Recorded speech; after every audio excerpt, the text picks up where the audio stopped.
E aí galera, beleza? Sejam bem-vindos novamente ao canal RD com Logan. Hoje eu estou com a amiga Júlia e hoje a gente vai falar sobre a ética trans e a redução de danos, tá certo?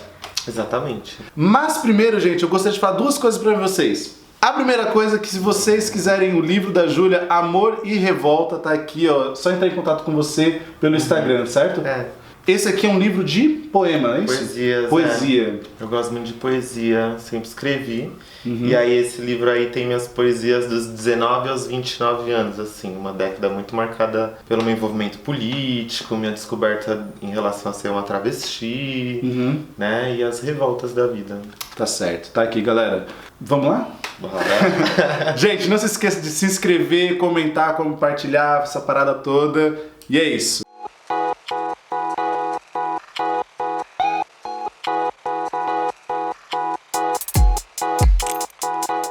O que seria essa ética trans e o que isso tem a ver com redução de danos? Primeiro que tem tudo a ver, né? Redução de danos e travesti, assim, né? É uma coisa que tem tudo a ver. Mas eu tenho investigado, né? Dentro dos meus estudos, né? Eu tô fazendo mestrado atualmente. E tenho investigado, assim, dentro da redução de danos, o que pessoas trans têm feito quanto produtoras de conhecimento, né? E aí eu tenho me baseado em produções de outras pessoas trans dentro da ciência, né? Como a Sofia Faveiro, assim, que acho que é importante citá-la. Que ela vai falar de uma ética pajubá, assim, para dizer sobre o que seria uma percepção ética em relação a pessoas trans dentro da ciência. Né? Ela vai até citar que, por exemplo, um apoio de um professor, né, um bom dia, uma ajuda na retificação dos documentos dentro do ambiente educacional, né, de estudos, já é uma ética trans que alguém pode ter com uma pessoa trans, né? Então essa ética trans, ela estaria nessa percepção de quais são essas nuances que pessoas trans enfrentam. Ela vai falar no caso do ambiente da academia, né? Então o que ela passava quanto uma travesti na pesquisa, que as outras pessoas que estavam pesquisando junto com ela e que não eram travestis, não passavam. Ela vai falar de questões de assédio, por exemplo, né? De piadas que pessoas fazem, o receio que ela tinha de abrir a boca para falar dentro da supervisão e ser vista quanto uma pessoa trans, isso fazer com que ela ou a equipe dela fosse tratada de uma forma diferente. E aí ela dizia do quanto esses medos, eles não eram percebidos pelos professores, pelos orientadores no ambiente do estágio, né? E o quanto a percepção sobre isso, ela vai ajudar com que pessoas trans possam, por exemplo, estudar. Porque não é só uma universidade abrir as portas e deixar a gente se matricular que tá tudo certo. Existem transfobias institucionais, né? A instituição se valida de algumas formas de regras, por exemplo, uso de banheiro, né? Impedir uma pessoa trans de usar o banheiro, que podem acontecer, né? E aí daí eu tenho tirado um pouco dessa ética trans para trazer dentro da percepção de redução de danos, né? Dentro dessa percepção que a redução de danos traz do que é a tecnologia leve, né?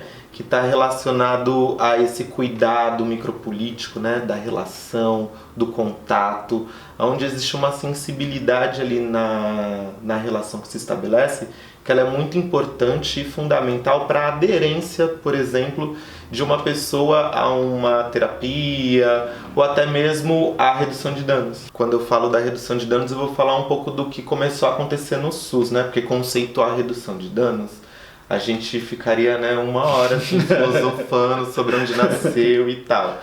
Mas a forma como ela se deu hoje, ela se estrutura muito ali durante o boom da epidemia da AIDS. Né? E a gente não pode esquecer que a epidemia da AIDS, sobretudo, trouxe um estigma associado ao vírus que tem a ver com a homofobia, com a transfobia, com a discriminação com a população LGBT. Tanto que no mundo a AIDS passou a ser tratada com mais seriedade quando começou a atingir pessoas héteros. Porque enquanto a comunidade LGBT estava sendo exterminada e abandonada durante a epidemia, ninguém se importava. E a mídia ainda fazia a imagem do câncer gay. É verdade. Nesse momento no Brasil, houve aqui em São Paulo a Operação Tarântula, que a polícia soltou uma nota que ela também daria uma resposta à AIDS. E a resposta da polícia foi prender travestis, porque as travestis começaram a ser vistas como quem estava espalhando o vírus. A gente, quanto pessoas trans, por exemplo, a gente tem um pajubá, que é um dialeto nosso, né? Essas palavras que a gente usa dentro do nosso dialeto que vem do Yorubá. As travestis usavam isso durante a ditadura militar para se proteger da polícia. A gente, hoje em dia, consegue ver pessoas trans de dia. Mas há 5, 10 anos atrás, as pessoas trans só circulavam de noite na cidade. E muito disso se deu por conta dessas coisas que foram criadas durante a epidemia da AIDS. E que a polícia podia simplesmente... Eu ouvi relatos de travestis que estavam, por exemplo, almoçando num restaurante numa terça-feira à tarde. E aí a polícia entrava, tirava aquela travesti dali de dentro, revistava ela, fazia uma revista vexatória e depois disso soltava ela para ela poder almoçar. Então a gente vê o quanto trouxe esse estigma com a epidemia. E a redução de danos vai na contramão disso, né? Então ela nasce com um caráter, ou com princípios, por exemplo, de educação entre pares. Como a redução de danos colocou esses princípios de se empoderar o usuário e tal, tivemos muitas travestis que foram pioneiras nisso. E aqui eu posso citar, por exemplo, a Brenda Lee, que aqui em São Paulo foi a primeira que estabeleceu uma casa para cuidar de travestis que eram vítimas da AIDS e não podiam mais trabalhar. E a casa dela começou a ser abrigo para essas meninas. O Ministério da Saúde viu isso e fez uma parceria. E aí foi a primeira política pública em São Paulo focada nisso e que foi feita por Brenda Lee, que é uma travesti. E a gente não fala disso, né? A gente também vê o quanto muitas dessas pessoas morreram com a AIDS e a história delas acabou sendo apagada.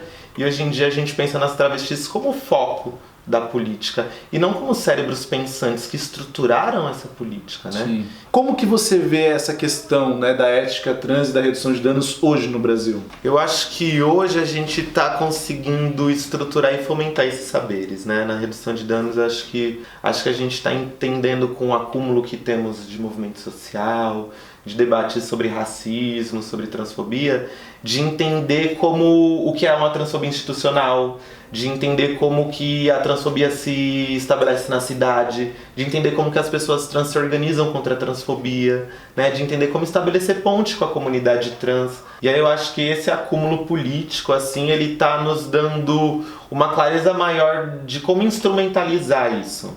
Porque eu acho que quanto pessoa trans, por exemplo, quando eu fui para trabalhar com redução de danos com pessoas trans, primeiro que eu percebi que eu já fazia redução de danos, né, com as minhas amigas, e percebia que a redução de danos já fazia parte, mesmo que a gente não soubesse em si o que era a redução de danos, né? Porque a redução de danos, às vezes, ela também se torna uma cultura nossa, né? De fazer parte de uma cultura de cuidado e de a gente ter uma percepção sobre a vida, né? E aí, quando eu fui trabalhar com redução de danos, fui logo trabalhar nesse contexto, assim, né? Eu senti Qual que foi o contexto exatamente quando você foi trabalhar com... Eu fui chamada para fazer o positivo, né? Ah, que é em contexto de festa. Em contexto de festa com pessoas trans.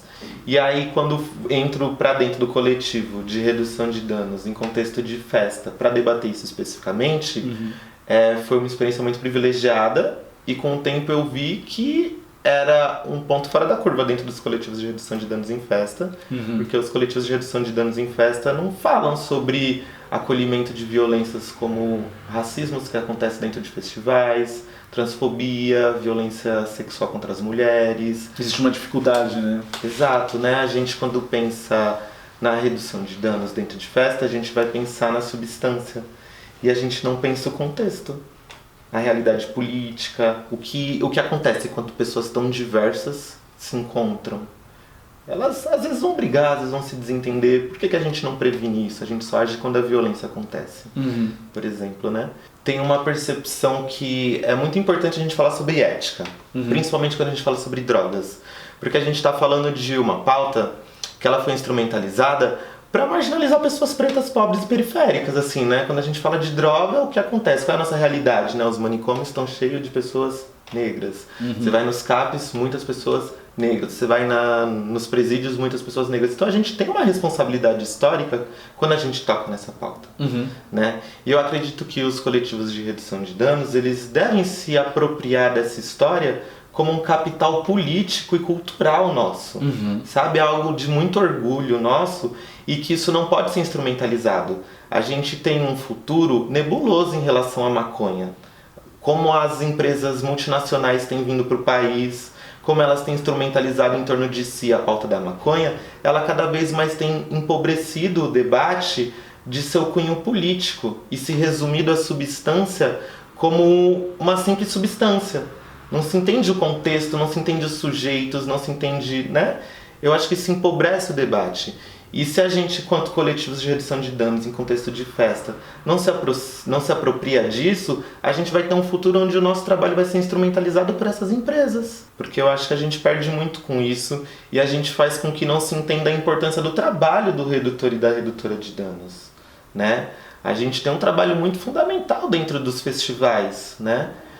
Debatendo saúde ali dentro. E não só saúde, assim, nos últimos festivais que eu fui, encontrei situações, por exemplo, da mina foi com um cara lá pra dentro, aí o cara usou muita droga, ficou paranoico, tava armado dentro do festival, começou a ameaçar a namorada, e aí ela tava lá, dentro do carro dele, com tudo que era dele, e de repente ela precisava ir embora do festival e não tinha R$1 no bolso. Nossa, que trampo. Eu imaginei a cena agora. Saca? Como que você articula isso dentro de um festival? Como é fundamental esse trabalho, né? E a gente precisa falar do acolhimento de violências dentro desses espaços, porque Sim. elas acontecem. E elas são fatores de risco no uso de drogas. Sim. Né? Os fatores de risco não estão associados só à substância ali, né? Não, essas coisas estão associadas, né? Ao contexto, a como a vida se estabelece, como as coisas se estabelecem, como elas estão, Exato. os contextos onde eles estão. Como as pessoas experimentam também o festival. O festival não é igual para todas as pessoas que estão lá dentro. Nem todo mundo tem a possibilidade de ter a mesma experiência positiva ali dentro. Sim. Né? Às vezes está lá por até outros motivos que não é só festejar, né? Exato. E se a gente mudar agora, vamos mudar completamente o contexto. Então a gente está falando sobre a questão do contexto de festa.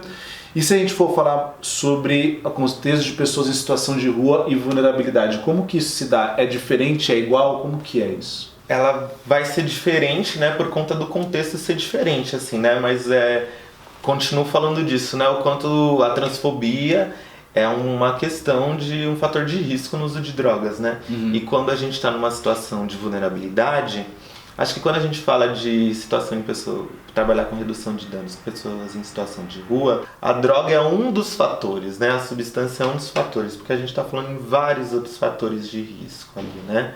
Violência policial, né? A violência entre os próprios usuários, tudo isso faz parte do contexto, né? E quando a gente fala de pessoas trans, a gente está falando de um público que não encontra acolhimento nem identificação, nem entre as pessoas em situação de rua, né?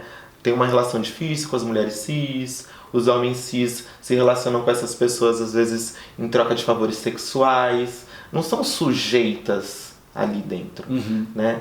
E a gente estava até falando antes, né? Por exemplo, a gente imaginar pessoas trans no seu contexto de vida, assim, escola, trabalho, quantas você conheceu?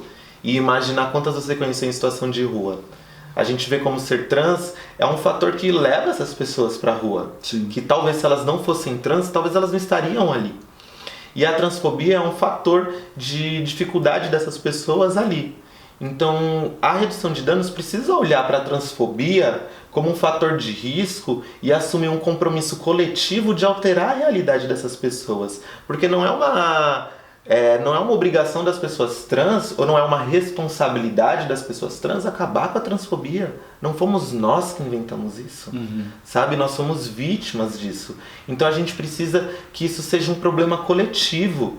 Então as pessoas trans que estão vivendo em situação de vulnerabilidade, isso a nossa sociedade falhou com essas pessoas, saca? E quando a gente entende que a nossa sociedade falhou com essas pessoas, a gente precisa criar mecanismos de reduzir esses danos e riscos.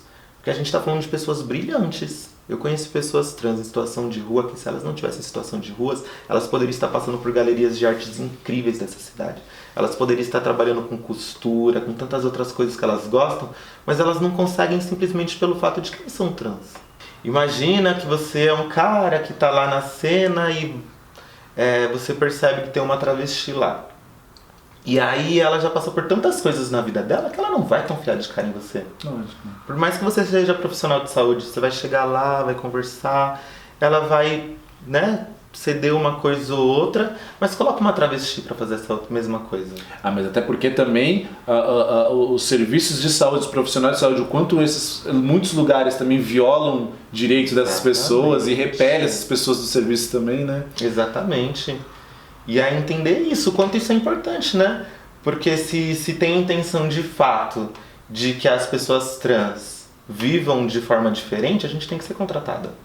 Claro. Saca? A redução de danos também é sobre geração de renda, também é sobre empregabilidade, porque as pessoas não vão deixar essa situação de vulnerabilidade com pensamento positivo. Cara, é boa.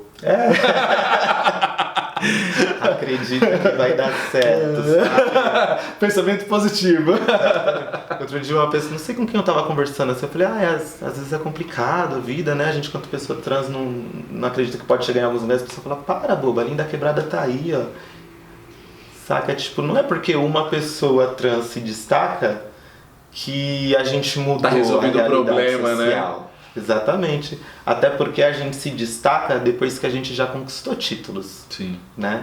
Eu fui me destacar quanto psicóloga depois que eu já tinha especialização e estava trabalhando em campo.